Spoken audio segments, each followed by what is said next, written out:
আসসালামু আলাইকুম ওয়া রাহমাতুল্লাহি ওয়া বারাকাতুহু। কেমন আছো তোমরা?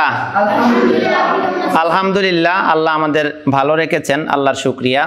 তো আমরা হাদিসে আরবাইনের উপরে ধারাবাহিক দার্স করছিলাম। আজকে আমাদের যে হাদিস দার্সের আসছে সেটা হচ্ছে 5 নম্বর হাদিস। কয় নম্বর হাদিস? 5 নম্বর হাদিস। ইমাম নববী রহমতুল্লাহ আলাইহি অনেক চিন্তা ভাবনা করে হাদিসগুলো ধারাবাহিকতা সাজিয়েছেন। 1 নম্বর হাদিস ছিল নিয়ত সম্পর্কে, তারপরে ঈমান ইসলাম সম্পর্কে হাদিসে জিব্রাইলের মধ্যে আমরা জানতে পেরেছি, ইহসান সম্পর্কে জানতে পেরেছি। তারপরে তিনি আরকানুল ইসলামের উপরে হাদিস এনেছেন। 4 নম্বর হাদিসটা ছিল তাকদীরের উপরে ঈমান সম্পর্কে। এখন একজন মানুষের ঈমান ইসলামের বিষয়গুলো যখন জানা হলো, তখন সবচেয়ে জরুরি বিষয় হচ্ছে বেদাত সম্পর্কে জানা, যাতে বেদাত থেকে একজন মানুষ দূরে থাকে। কারণ আমল করার পরেও আমল যদি বেদাত থেকে মুক্ত না হয়, তাহলে ওই আমল কি হবে না? কোনো কাজে লাগবে না। এই জন্য 5 নম্বর তিনি বেদাত সংক্রান্ত হাদিস নিয়ে এসেছেন। এই হাদিসটি এসেছে মূল কিতাবে সহিহ বুখারীর 2697, সহিহ মুসলিমের 1718 নম্বরে।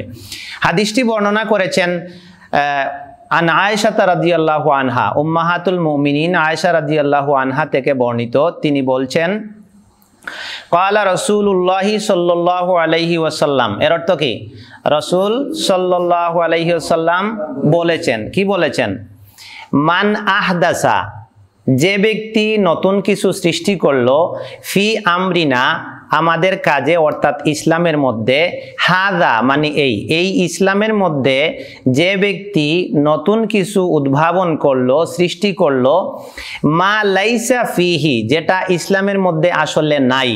মা লাইসা ফিহি অর্থ কি? যেটা ইসলামের মধ্যে নাই। ফাহুয়া রাদ্দুন, সেটা পরিত্যাজ্য। রাদ্দুন মানে কি? মারদুদুন। রাদ্দুন এটা মাসদার, এই মাসদারটা এখানে ইসমে মাফউলের অর্থে এসেছে, অর্থাৎ মারদুদুন, সেটা পরিত্যাজ্য হবে। তাহলে ইসলামের মধ্যে যদি কোনো মানুষ এমন আমল আবিষ্কার করে যে আমলটা আসলে ইসলামের মধ্যে নাই, তাহলে ওই আমলটা কি হয়ে যাবে? পরিত্যাজ্য হয়ে যাবে। ওই আমলগুলোকে বলা হয় বেদাত। তো সংক্ষেপে বেদাত সম্পর্কে আমরা যদি জানতে চাই, বেদাত কিভাবে বেদাত হয়, এটা আমাদের ক্লিয়ার করতে হবে। অনেকেরই বেদাত সম্পর্কে স্পষ্ট ধারণা নাই এবং বেদাত সম্পর্কে অনেকে ভুল বুঝাবুঝি করে। তো আমরা এখন জানি যে আসলে বেদাত জিনিসটা কি। বেদাত বা দাল আইন মাদ্দা থেকে এসছে। কোন মাদ্দা থেকে? বা দাল আইন। কোরআন মজিদে আল্লাহ সুবহানাহু ওয়া তাআলা বলেছেন সূরা আল বাকারার 117 আয়াতে, বাদিউস সামাওয়াতি ওয়াল আরদ, আসমান জমিনের উদ্ভাবনকারী। অর্থাৎ পূর্বের কোনো নমুনা ছাড়া নতুনভাবে কোনো জিনিস যেটা তৈরি করা হয়, আবিষ্কার করা হয়, এই ধরনের জিনিসের ক্ষেত্রে এই বা দাল আইন এই শব্দটা ব্যবহৃত হয়। এটা তার শাব্দিক অর্থ। পারিভাষিক অর্থে বেদাতের সংজ্ঞা হচ্ছে কুল্লু মা আহদাসা ফিদ্দীনি মা লা আসলা লাহু ফিশ শারঈ। কি বলতো? কুল্লু মা আহদাসা ফিদ্দীনি মা লা আসলা লাহু ফিশ শারঈ। দিনের মধ্যে এমন নতুন ইবাদত আমল আবিষ্কার করা যেটার কোনো ভিত্তি নেই। যেটার কি নেই? ভিত্তি নেই। অন্যভাবে তার সংজ্ঞায় বলা হয়েছে আত-তাআব্বুদু লিল্লাহি বিমা লাম ইয়াশরাহুল্লাহ, আল্লাহ শরীয়তে দেন নাই এমন কোনো পন্থায় আল্লাহর ইবাদত করা। অর্থাৎ আল্লাহর ইবাদতের পদ্ধতি আল্লাহ শিখায় দিয়েছেন। আল্লাহ কি করেছেন? শিখায় দিয়েছেন। এখন আল্লাহর শিখানো পদ্ধতি ছাড়া যদি অন্য কোনো পদ্ধতিতে আল্লাহর ইবাদত করি, সেটা হয়ে যায় বেদাত। অন্য কথায় আসছে আত-তাআব্বুদু লিল্লাহি বিমা লাইসা আলাইহি নবিয়্যু সাল্লাল্লাহু আলাইহি ওয়াসাল্লাম ওয়ালা খুলাফাউহুর রাশিদুন। যে এবাদতে আল্লাহর নবী ছিলেন না, অর্থাৎ নবী এই এবাদত করেন নাই, যে এবাদত খুলাফায়ে রাশিদিন করেন নাই, এই ধরনের কোনো এবাদত যদি কেউ আবিষ্কার করে, তাহলে সেটা কি হয়ে যাবে? বেদাত হয়ে যাবে। আরো একটা সুন্দর কথা আছে যেটা বেদাত সম্পর্কে ইমাম মালিক রহমতুল্লাহ আলাইহি বলেছেন। এইটা মাহাব্বাতুর রসুল বাইনাল ইত্তেবায়ে ওয়াল ইবতেদায়ে কিতাবের 284 পৃষ্ঠায় আছে। মানিবতাদা বেদাতান ফারাআহা হাসানাতান ফাকাদ জামা আন্না মুহাম্মাদান খানার রিসালাহ। যদি কোনো মানুষ বেদাত সৃষ্টি করে, বেদাত অর্থাৎ নতুন কোনো ইবাদত সৃষ্টি করে, করার পরে যদি মনে করে যে এটা খুব সুন্দর একটা আমল তৈরি করলাম, খুব ভালো এটা তার কাছে মনে হয়, তাহলে সে কি করলো, ধারণা করলো যে মুহাম্মদ সাল্লাল্লাহু আলাইহি ওয়াসাল্লাম রিসালত পৌঁছানোর ক্ষেত্রে খিয়ানত করেছেন। নাউজুবিল্লাহি মিন যালিক। কারণ আল্লাহ বলেছেন লিআন্নাল্লাহ তাআলা ক্বাল আল ইয়াউমা আকমালতু লাকুম দীনাকুম, আজকে আমি তোমাদের দিনকে পরিপূর্ণ করে দিয়েছি। আল্লাহ কি বললেন? দিনকে কি করেছেন? পরিপূর্ণ করে দিয়েছেন। এখন যদি কোনো মানুষ দিনের মধ্যে আরো কিছু সৃষ্টি করতে চায়, তাহলে বোঝা গেল দিন অপূর্ণ ছিল।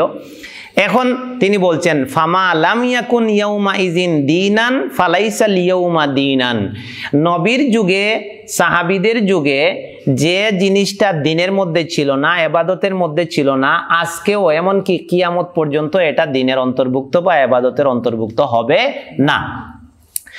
এখান থেকে আমরা যে জিনিসটা জানলাম যে এই হাদিসের শিক্ষা হচ্ছে নতুন ইবাদত আবিষ্কার করে আল্লাহর নৈকট্য লাভ করা যাবে না, নতুন কোনো ইবাদত করা যাবে না। ইবাদত সেটাই করতে হবে যে ইবাদত আল্লাহর নবী করে গেছেন, সাহাবায়ে কেরাম করে গেছেন। আমরা দেখি আমাদের সমাজে এমন অনেক ইবাদত আছে যেগুলো বেদাত। এটা হচ্ছে বেদাত না বুঝার কারণে মানুষ এইভাবে বেদাতি আমল করে মনে করতেছে খুব ভালো কাজ করতেছে, আসলে তারা জাহান্নামের দিকে চলে যাচ্ছে। যে সকল মানুষ বেদাত করে হাউজে কাউসারের পানি থেকেও তারা দূরে থাকবে। বেদাতের অনেক খারাপ ভয়াবহ পরিণতি আছে, এই জন্য বেদাত থেকে আমাদেরকে দূরে থাকতে হবে। এখানে আমরা আরেকটা জিনিস ক্লিয়ার করি, বেদাত শব্দের অর্থ আমরা জানলাম নতুন কিছু সৃষ্টি করা। সব নতুনই বেদাত নয়, সব নতুন কি নয়? বেদাত নয়। যেমন অনেকে বলে থাকেন যে আল্লাহর নবী প্লেন চড়ে হজ করেন নাই, তাহলে আমরা প্লেন চড়ে হজ করি, তাহলে এটা বেদাত। আল্লাহর নবী মাইকে বক্তব্য দেন নাই, তাহলে আমরা মাইকে বক্তব্য দেই, এটা বেদাত। এটা আসলে এই সংজ্ঞা সঠিক নয়। কারণ ওয়াসাইল যেগুলা ইবাদতের মাধ্যম বেদাত হয় না। মূল ইবাদতটা যদি নতুন হয় সেটা হবে বেদাত, আর ইবাদতটা প্রতিষ্ঠিত সাব্যস্ত, কিন্তু ওই ইবাদত পালনের জন্য যদি কোনো মাধ্যম ব্যবহার করা হয় তাহলে সেটা বেদাতের মধ্যে গণ্য হবে না। সেটা কি হবে না? বেদাতের মধ্যে গণ্য হবে না। এই জন্য প্লেনে চড়া এটা হচ্ছে হজে যাওয়ার একটা মাধ্যম, প্লেনে চড়াই হজ না। এই জন্য হজের মূল কাজ যদি রসুলের সুন্নাহ মোতাবেক হয়, যাওয়ার সময় একজন প্লেন ব্যবহার করে, তাহলে সেটা বেদাতের অন্তর্ভুক্ত হবে না। তো যাই হোক, আমরা এই হাদিস থেকে যেটা শিখলাম সেটা হচ্ছে যে বেদাতি আমল পরিত্যাজ্য, এটা কোনোভাবেই করা যাবে না। আমরা যা কিছু ইবাদত করব সব কিছুর একটা মাপকাঠি থাকতে হবে। সেই মাপকাঠি হচ্ছে যে এই ইবাদত হয় আল্লাহ রসুল করেছেন এবং তিনি তার খোলাফায়ে রাশিদিন সাহাবায়ে কেরামকে শিখিয়েছেন। ওই সময়ে দিনের মধ্যে যেটা ছিল ওইটাই এখনো দিন, ওই সময় যেটা দিনের মধ্যে ছিল না কিয়ামত পর্যন্ত ওইটা দিনের অন্তর্ভুক্ত হবে না। এজন্য আমাদের দায়িত্ব হচ্ছে আল্লাহ রসুল এবং তার সাহাবায়ে কেরাম যে দিনের উপর প্রতিষ্ঠিত ছিলেন ওই দিন শিখে জেনে ওইটার উপরে আমল করা, ওইটার উপরে চলা। আর যত জিনিস নতুন ইবাদত ঢুকে গেছে এগুলো জানা এবং মানুষকে এ সম্পর্কে সতর্ক করে এখান থেকে মানুষকে ফিরিয়ে আনা, এটা হলো আমাদের দায়িত্ব। আমাদের দায়িত্ব কি? মানুষকে বেদাত থেকে সতর্ক করা এবং বেদাত থেকে ফিরিয়ে আনা। ওই যে আমি বলছিলাম যে হাদিস আমরা পড়বো শুধু হাদিস পড়ার জন্য না, হাদিস কি জন্য পড়বো?